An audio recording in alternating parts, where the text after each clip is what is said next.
Students, हम लोग पढ़ रहे हैं इकोलॉजी एंड एनवायरमेंट बायोलॉजी, जिसकी लास्ट क्लास में हम लोगों ने पढ़ लिया था food web and trophic level.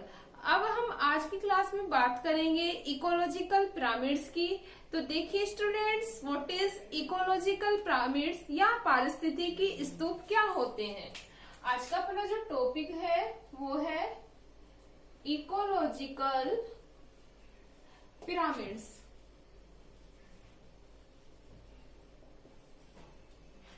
तो देखिए स्टूडेंट्स, सबसे पहले तो हम लोग जान लेते हैं कि इकोलॉजिकल पिरामिड्स किसने दिए। तो जो इकोलॉजिकल पिरामिड्स हैं उनके बारे में जो सबसे पहले बताया वो बताया था साइंटिस्ट थे, एक एल्टन नामक साइंटिस्ट ने बताया। किसने बताया? एल्टन नामक साइंटिस्ट ने बताया। एल्टन नामक साइंटिस्ट ने इकोलॉजिकल पिरामिड्स के बारे में बताया, इसलिए इनके सम्मान में इन पिरामिड्स को कहा जाता है एल्टोनियन पिरामिड्स। क्या कहा जाता है भाई? एल्टोनियन पिरामिड्स।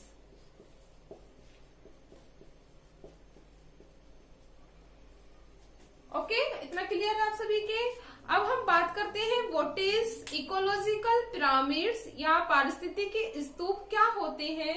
तो जो इकोलॉजिकल पिरामिड्स हैं, it is a triangular shape structure, मतलब ये जो संरचना होती है वो त्रिभुजाकार आकृति की संरचनाएं होती हैं, जिसमें किसी भी जीव के बारे में या किसी भी जीव की जो संरचना होती है, घटक होती है, उनके जो पोषी स्तर होते हैं उनको ट्रायंगुलर शेप में या उनके ट्रॉपिक लेवल को या पोषी स्तर को त्रिभुजाकार आकृति के रूप में प्रदर्शित किया जाता है। क्या कहलाएंगे? Ecological pyramids. मैं वापस से डिफाइन करती हूँ व्हाट इज इकोलॉजिकल पिरामिड्स। मतलब किसी भी जीव की जो ट्रॉपिक लेवल है या पोषी स्तर है, उनकी संख्या को या जीवों की संख्या को एक त्रिभुजाकार आकृति के रूप में प्रदर्शित करना ही क्या कहलाता है? इकोलॉजिकल पिरामिड कहलाता है। इतना क्लियर है। अब देखिए, हम बात करते हैं इन इन्वायरमेंट या इन इकोसिस्टम। जो इकोलॉजिकल पिरामिड्स होते हैं वो होते हैं 3 टाइप्स के। कौन कौन से वो जान लेते हैं हम लोग। फर्स्ट है अपना संख्या का पिरामिड।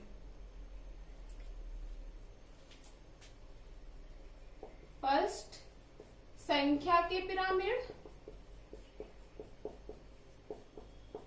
दूसरा है ऊर्जा के पिरामिड। ऊर्जा के पिरामिड।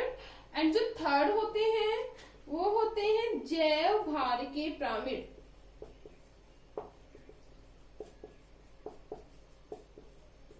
इन इकोसिस्टम मेनली कितने टाइप्स के पिरामिड्स पाए जा रहे हैं भाई? 3 टाइप्स के पिरामिड्स पाए जा रहे हैं। संख्या के पिरामिड, ऊर्जा के पिरामिड एंड लास्ट है अपना जैव भार के पिरामिड्स। हम बात करते हैं फर्स्टली संख्या के पिरामिड्स की। तो देखिए, जो संख्या के पिरामिड्स होते हैं वो क्या होते हैं?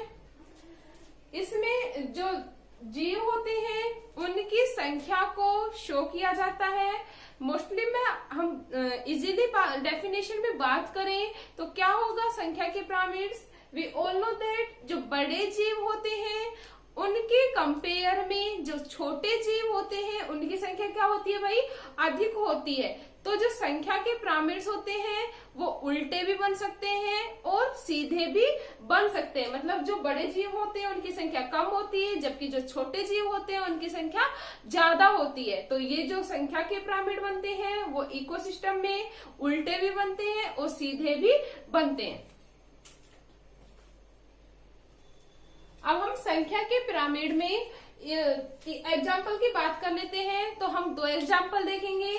फर्स्ट है वन में जीवों की संख्या के पिरामिड। वन में जीवों की संख्या के पिरामिड। और दूसरा हम बात करेंगे घास स्थल में या ग्रासलैंड में जीवों की संख्या के पिरामिड। एक तो हम वन के बारे में पढ़ेंगे और सेकंड हम पढ़ेंगे ग्रासलैंड में या घास स्थल में। हम बात करते हैं फर्स्ट एग्जाम्पल की, 1 के पिरामिड की। तो जो 1 होता है या 1 में जीवों की संख्या के जो पिरामिड्स होते हैं वो ऑलवेज बनेगा उल्टा। क्यों बनेगा हम बता देते हैं, क्योंकि 1 है, 1 में छोटे जीवों की संख्या अधिक होगी इन कंपेयर टू जो बड़े जीव होते हैं उसकी तुलना में छोटे जीवों की संख्या क्या होती है, अधिक पाई जाती है। इसलिए जो 1 के पिरामिड बनेंगे वो ऑलवेज कैसे बनेंगे, उल्टे। हम बना के प्रदर्शित करते हैं। तो देखिए स्टूडेंट्स, हमने यहाँ पे 2 पिरामिड बना के इन्हें समझाने का ट्राई किया है। फर्स्ट हम लोगों ने बनाया 1 के पिरामिड। जैसा कि मैंने आप लोगों को बताया, जो 1 के पिरामिड बनेंगे वो ऑलवेज कैसे बनेंगे, उल्टे बनेंगे। तो देख सकते हैं हम यहाँ पे ए जो डायग्राम है अपना वो कौन सा है, 1 के पिरामिड। तो देखते हैं जो 1 है उसमें इंसेक्ट्स या कीटों की संख्या होगी वो सबसे ज्यादा होगी। We all know that vegetation ज्यादा है तो वहां पे इंसेक्ट्स भी क्या होंगे, ज्यादा होंगे। वनस्पति ज्यादा है, एनवायरमेंट फेवरेबल होगा, तो जो इंसेक्ट्स होंगी उनकी जो संख्या होगी वो क्या होगी, ज्यादा होगी। इंसेक्ट्स के कंपेयर में जो बर्ड्स होंगी उनकी जो संख्या होगी वो इससे भी कम होगी। और जो बर्ड्स है उसके कंपेयर में जो ट्रीज होते हैं वो और भी कम होंगे, तो उनकी संख्या क्या होगी, और भी ज्यादा कम होगी। इसलिए जो 1 के पिरामिड बनेंगे वो ऑलवेज कैसे बनेंगे, उल्टे बनेंगे। इतना क्लियर है। अब हम सेकंड एग्जांपल की मैं बात कर रही हूँ संख्या के पिरामिड में। सेकंड एग्जांपल है घास के मैदान की। तो देखिए स्टूडेंट, जो घास के मैदान की जो संख्या के पिरामिड बनेंगे वो ऑलवेज राइट बनेंगे या सीधे बनेंगे। हम देख सकते हैं इन पिरामिड या जो हम लोगों ने फिगर बनाया है उसमें हम देख सकते हैं जो ग्रास है उसकी संख्या बहुत ज्यादा होगी। ग्रासलैंड है, सिंपल सी बात है, तो ग्रास की जो संख्या होगी वो क्या होगी, अधिक होगी। ग्रास के कंपेयर में रैबिट की संख्या होगी वो क्या होगी, कम होगी।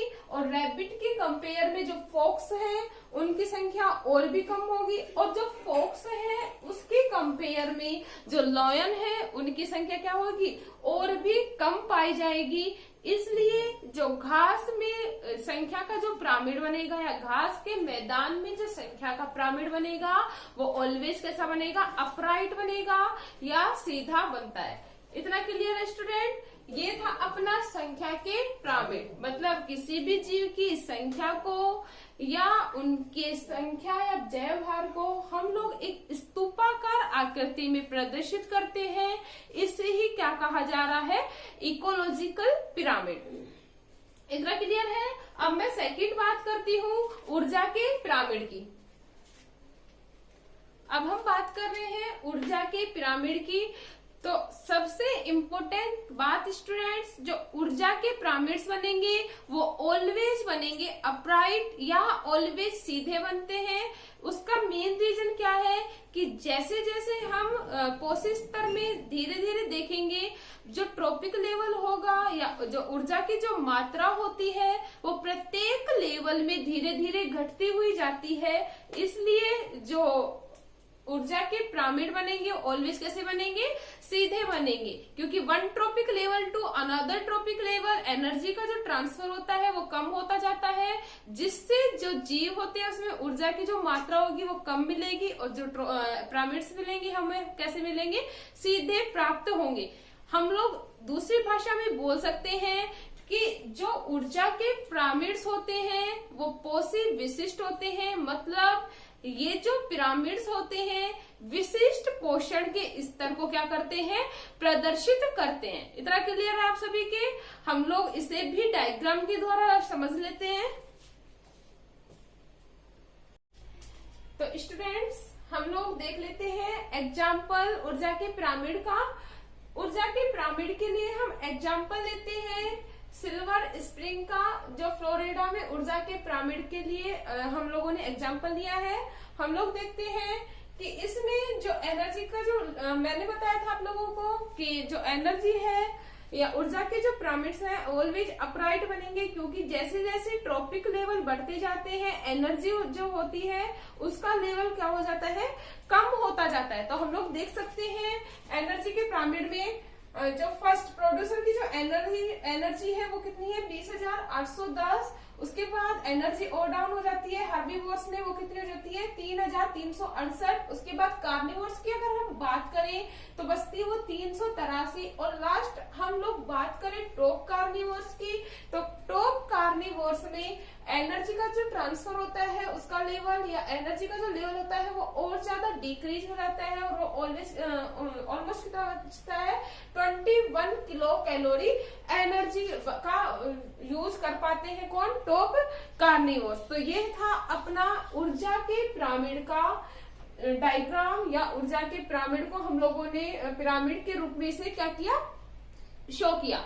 तो क्लियर है। एग्जाम्पल हम लोगों ने लिया सिल्वर स्प्रिंग का, जो कहाँ पे है, फ्लोरिडा में पाया जाता है। ठीक है, तो अब हम थर्ड बात करते हैं। जो थर्ड जो पिरामिड है वो है जयभार के पिरामिड। तो स्टूडेंट हम बात कर रहे हैं थर्ड जयभार के पिरामिड की। तो जो जयभार के पिरामिड्स होते हैं इनके द्वारा किसी भी इकोसिस्टम के, जिस इकोसिस्टम में पाए जाने वाले जीवों के बायोमास को या जैवभार को शो किया जाता है। अगर मैं बात करूं घास के मैदान के जो पिरामिड्स होते हैं वो ऑलवेज बनेंगे सीधे, जबकि गहरे जलाशयों के जो पिरामिड्स होते हैं वो हमेशा क्या बनते हैं, उल्टे बनते हैं। हम एक्सप्लेन करते हैं कि क्यों जो घास के मैदान के जो पिरामिड्स होंगे वो ऑलवेज अपराइट बनेंगे, जबकि जो गहरे जल वाले जो पिरामिड्स हैं या गहरे जलाशयों के जो पिरामिड्स हैं वो उल्टे क्यों बनते हैं। हम लोगों को पता है, we all know that student, biomass को शो करेंगे जो जैवभार के जो पिरामिड्स हैं। तो घास के मैदान के अगर हम पिरामिड बना की बात करें तो देखिए पिरामिड क्या बनता है,